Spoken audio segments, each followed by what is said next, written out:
الحمد لله رب العالمين والصلاة والسلام على سيد المرسلين اما بعد فأعوذ بالله من الشيطان الرجيم بسم الله الرحمن الرحيم الصلاة والسلام عليك يا رسول الله وعلى آلك وأصحابك يا حبيب الله. 2 ربیع الاخر 1442 ہجری 18 نومبر 2020 یوم الاربعاء چہار شنبہ بدھ وینسڈے. حضرت علی کرم اللہ وجہہ الکریم آپ کے علم و حکمت کے بارے میں چند باتیں عرض کی ہیں. اسی سلسلے کو آگے بڑھاتے ہیں. ایک بڑا ہی پیارا واقعہ غالباً سچی حکایات میں ہی کہیں پر ہے، جہاں اس وقت میں پڑھ رہا ہوں یہ خلفائے راشدین کے واقعات، اس میں نہیں کسی اور حصے میں نے پڑھا ضرور ہے، یاد نہیں آ رہا پیج نمبر وغیرہ حوالہ، پر پڑھا ضرور ہے. بڑا ہی پیارا اور ایک مسئلے کو ثابت کرنے والا یہ واقعہ ہے، اس لیے وہ بھی عرض کر دوں. ایک مرتبہ حضرت علی کرم اللہ وجہہ الکریم کی خدمت میں کچھ لوگ آئے، حاضر ہوئے کہ حضور بڑی تکلیف ہوئی، اس کا حل بتائیے. پریشانی ہے وہ یہ کہ ہمارے گھر کا چھوٹا سا بچہ جو ہے، جو رینگتا ہے، تھوڑا بہت چلتا ہے، پتہ نہیں کس طریقے سے وہ دادروں سے چڑھتے ہوئے، سیڑھی سے چڑھتے ہوئے گھر کی چھت پر پہنچ گیا ہے. اب حالت یہ ہے کہ گھر چھت کے پاس کوئی مولر وغیرہ ہے نہیں، کوئی باؤنڈری نہیں ہے.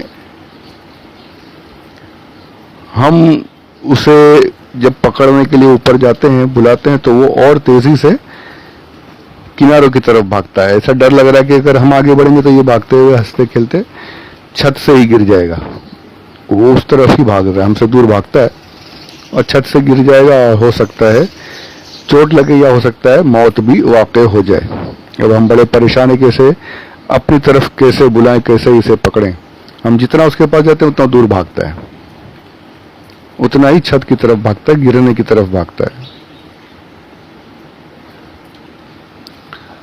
اب کیا کریں، پریشان ہیں. حضرت علی نے سنا اور پھر ارشاد فرمایا کچھ مت کرو، ایک دوسرا بچہ اپنے قریب میں چھت کے اوپر چھوڑ دو. ایک اور بچہ اسی عمر کا، اسی کے جیسا دکھنے والا چھت کے قریب چھوڑ دو، اپنے قریب چھت پر چھوڑ دو اور اپنا بچہ آ جائے گا. انہوں نے یہی کیا. دوسرا ایک بچہ چھت پر چھوڑا. اس بچے کو دیکھ کر یہ جو دور بھاگ رہا تھا یہ بھی ہنستے ہوئے کھیلتے ہوئے اس بچے کے قریب آ گیا. لوگوں نے اسے فوراً پکڑا اور جلدی سے نیچے آ گئے. آ کر عرض کی حضور یہ کیا بات ہوئی؟ تو ارشاد فرمایا کہ وہ بچہ ہے، اسے بڑے دیکھ کر، بڑوں کو دیکھ کر وہ ذرا گھبرا رہا تھا، بھاگ رہا تھا، بڑوں سے دور جا رہا تھا، اپنے سے الگ نظر آ رہے تھے اسے وہ لوگ. جب اس نے اپنے ہی جیسے بچے کو دیکھا تو فوراً ہنستے کھیلتے اپنے جیسے بچے کی طرف دوڑتا ہوا آ گیا. تم الگ نظر آ رہے تھے اس لیے تم سے دور بھاگ رہا تھا، چھت پر سے گرنے کی طرف چلے جا رہا تھا، اور جب اپنے جیسے کو دیکھا تو دوبارہ دوڑتے ہوئے واپس آ گیا، اپنے ہی پاس آ گیا، اپنے جیسے کے پاس آ گیا اور اس کی جان بچ گئی. تو یہ واقعہ آپ کے علم و حکمت کا بھی ہے، اور اس سے ایک بڑا پیارا مسئلہ جنہوں نے بھی لکھا ہے، غالباً ابو النور محمد بشیر صاحب نے ہی سچی حکایات میں یا جہاں بھی میں نے پڑھا جنہوں نے بھی لکھا انہوں نے اس سے ایک مسئلہ بھی ثابت کیا. بڑا ہی پیارا مسئلہ ہے. یہ علم اور یہ عقیدت اور محبت کی بات ہے، ورنہ پھر جنہیں نہیں سمجھنا تو پھر ضد پر آ جائیں تو آپ لاکھ بولتے رہیں کہ سورج نکلا ہے، وہ بولے گا نہیں اندھیری رات ہے. جسے ماننا ہو وہ مانے، جسے نہیں ماننا ہو تو آپ کتنے بھی دلائل دے لیجئے، انہیں نہیں ماننا ہے. تو ایسوں کو نہیں بتانا ہے، جو اپنے محبت والے ان کے سامنے یہ چیزیں رکھنی ہیں. حضور اکرم صلی اللہ علیہ وآلہ وسلم کے بارے میں ہمارا یہ عقیدہ ہے کہ حضور اکرم صلی اللہ علیہ وآلہ وسلم کی تخلیق اللہ کے نور سے ہوئی. آپ تخلیقاً اللہ کا نور ہیں اور انسانوں کے بیچ میں ایک انسان کی طریقے سے افضل البشر بن کر تشریف لائے۔ اس پر بڑا ان کو اعتراض ہے، کہتے ہیں کہ نہیں، یہ حضور بھی ہمارے جیسے ہی ہیں، ہمارے جیسے بلکہ ہمارے بڑے بھائی جیسے ہیں، معاذ اللہ رب العالمین۔ کتابوں میں لکھا ہے، ان کی سب کچھ ہے کتابوں میں، کیا بیان بھی کر رہے ہیں، اب تو بالکل دھڑلے سے کر رہے ہیں۔ اب تو یہ نہیں مانتے، نور نہیں مانتے۔ ہم نور بھی مانتے ہیں اور بشر بھی مانتے ہیں، پر بشر ایسا کہ افضل البشر ہمارے جیسے بالکل نہیں، قطعی نہیں۔ ہم ان کے پیروں کے ناخن کے برابر، کیا ان کے اس ناخن کی دھول کے برابر بھی نہیں ہو سکتے۔ حضور تو بڑی دور کی بات ہے، کسی صحابی کے برابر بھی ہم نہیں ہو سکتے۔ آپ بشر بن کر تشریف لائے، تو اس واقعے سے یہ درس دیتے ہیں کہ جس طریقے سے ایک بچہ دوسرے انسانوں کو، اپنے سے بڑوں کو دیکھ کر دور بھاگ رہا تھا، قریب نہیں آ رہا تھا، جب اس نے اپنے جیسے بچے کو دیکھا، اپنی عمر والے کو دیکھا، اپنے جیسے کو دیکھا، تو فوراً کھیلتے ہوئے اس کے پاس آ گیا، اپنی جان بچا لی اس نے، قریب آ گیا۔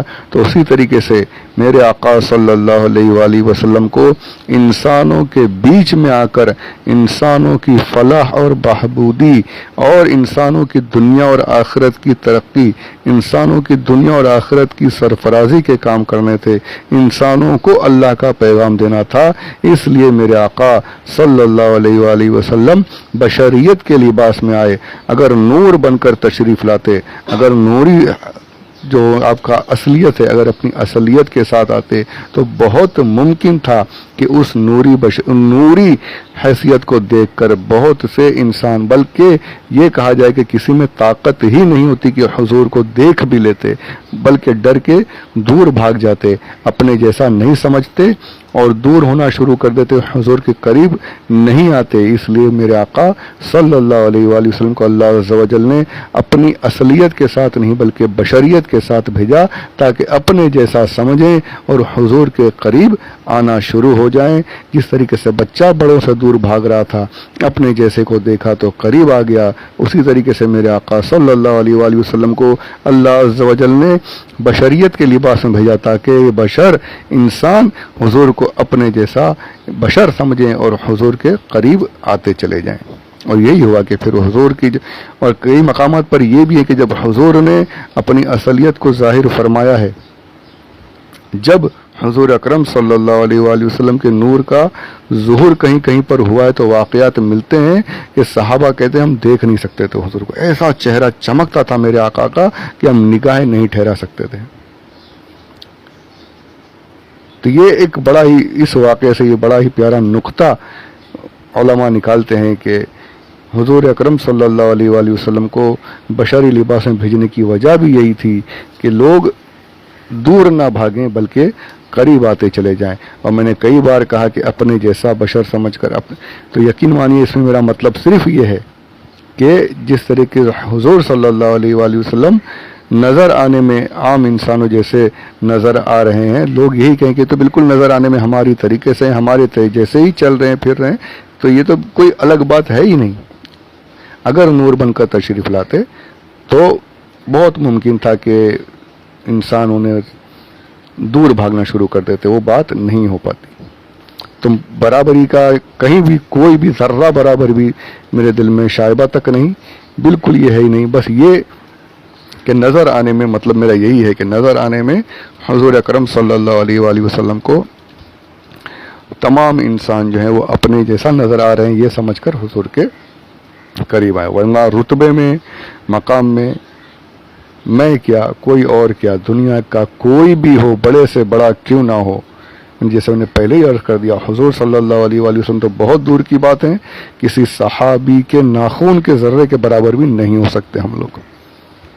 حضور تو بہت دور کی بات ہے، میں کبھی وہ برابری کا دعویٰ کر ہی نہیں سکتا۔ یہ جن کو کرنا ہے وہ کرتے ہیں، لکھتے ہیں کتابوں میں، تو ان سے تو اللہ ہم سب کو دور رکھے، ہمیں اپنے صحیح عقائد پر قائم رکھے۔ قرآن پاک میں آیت بھی موجود ہے، قل انما انا بشر مثلکم، آپ فرما دیجئے بے شک میں تو تمہاری جیسا بشر ہی ہوں، تمہاری طرح، مثلکم فرمایا گیا۔ تو اس کو لے کر بڑا دھڑلہ مچاتے ہیں کہ دیکھو قرآن میں لکھا ہے کہ بشر ہیں، بشر تم نور بولتے ہو۔ تو یہ بے شک لکھا ہے. اس کی وجہ میں نے ابھی جیسے اس واقعے سے عرض کی صاف صاف نظر آتی ہے کہ حضور کا یہی فرمانا تھا کہ میں تمہاری طرح سے آیا ہوں, تمہاری طرح سے میں کھاتا ہوں, تمہاری طرح سے میں باتیں کرتا ہوں, تمہاری طرح رہتا ہوں, پھر اس کے باوجود تم یہ کیسے کہتے ہو کہ اے محمد تمہاری باتیں ہمارے سمجھ میں نہیں آتی. میں تو وہی بات کر رہا ہوں جو تم بھی کرتے ہو, میں بھی ویسے ہی بات کر رہا ہوں, ویسے ہی رہ رہا ہوں, تمہارے جیسا ہی ہوں, پھر کیسے تم میری دعوت کو قبول نہیں کر رہے, کیسے کوئی الگ بات کر رہے. تو وہ ساری تفصیل تو انشاءاللہ جب اس آیت پر اگر زندگی رہی پہنچے تو انشاءاللہ اس کو تفصیل سے کہیں گے. تو یہاں بس اس آیت کے مطابق آیت میں نے اس لیے پڑھ دی کہ اس واقعے کو اگر کوئی بہکانے آئے اس آیت کو لے کر تو آپ کو یہ واقعہ یاد آ جائے کہ حضور صلی اللہ علیہ وسلم کا آنا بشریت کے لباس میں اسی لیے تھا کہ بشر دور نہ بھاگیں, محبت سے اور قریب آتے جائیں. اور الحمدللہ حضور نے وہ کام کر دیا کہ آج تک اور قیامت تک انشاءاللہ سرکار کا کلمہ پڑھا جاتا رہے گا, اللہ کا دین ہمیشہ زندہ رہے گا انشاءاللہ عز و جل. تو یہ بھی ایک واقعہ مجھے یاد آیا تو میں نے عرض کر دیا. باقی کی باتیں انشاءاللہ اگلے آڈیو میں کریں گے. خود بھی سنیں, دوسروں کو بھی سنائیں, سبسکرائب کریں, شیئر کریں, کوشش کریں تاکہ یہ کام آگے بڑھ سکے. اللہ ہمیں علم دین حاصل کرنے, اس پر عمل کرنے اور دوسروں تک پہنچانے کی سعادت نصیب فرمائے. آمین بجاہ النبی الامین.